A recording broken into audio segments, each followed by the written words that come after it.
Having the 6th entry of the keyboard line, the 2022 edition goes back to its roots and releases the most refined keyboard case to date, keeping the aluminum frame with the best keyboard case and trackpad. Does the 2022 edition offer enough to compete with the big A?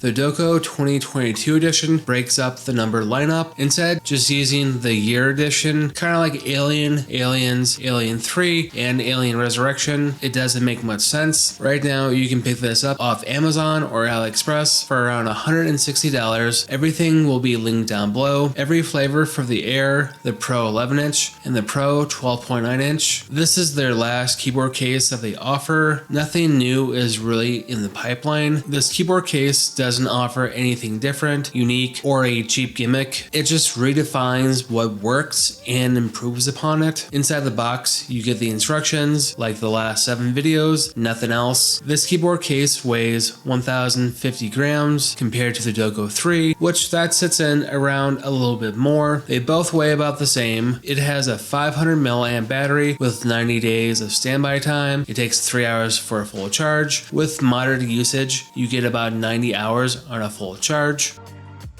The Doqo 1 and 2 left a lot to be desired. 3 and 4 up the ante, being good. 5, we just don't talk about 5. Can the Doqo 2022 edition live up to the success of its predecessors? Being a mashup of 3 and 4, taking what works and improves upon it. This is their best keyboard case to date. You do have the option of turning off the trackpad, but here this one actually is quite good. The hinge on the 2022 edition allows it to be tilted further back. This is a good idea. Because of that, the iPad does hang over the media keys. Compared to the 4th one, it sits flush with the keys. The 2022 can be tilted back, so that's not really a major problem. It does offer more viewing angles compared to the Magic Keyboard. There is a small LED screen to turn the keyboard on and off. It showcases the battery level, caps lock, and Bluetooth pairing. For charging, it's Type-C to Type-C. To pair it, hold function plus C, navigate to settings, Bluetooth, then find the keyboard under the list. It's quick, fast, and easy to pair. Typically, I leave the trackpad sensitivity to around 75%, just so it feels a little bit quicker and snappier. You have 4 rubber feet on the bottom to hold it on the desk. It does offer auto wake and sleep. This paired with newer technology, this is their first keyboard case to date that allows it to be opened with one hand.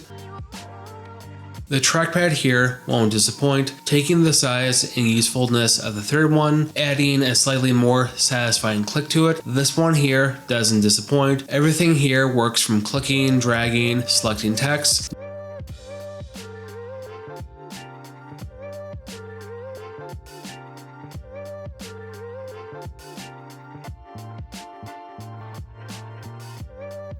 Native pinch to zoom, in gallery, you have 3 fingers for stage manager, etc, etc. All the same gestures from Apple's Magic Keyboard is the same here. It's as useful as you can get. I give it 4 out of 5. It's their best one to date.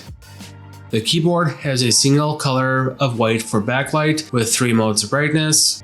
It is a chiclet style keyboard with scissor switches, so typing feels good. It has a satisfying click. Doing a few different typing tests, I'm able to get around 50 words per minute. This keyboard is functional. It will get the job done. It doesn't really feel like a chore like the Doqo 1 and 5. The keyboard gets 4 out of 5. It is the same keyboard as the Doqo 3.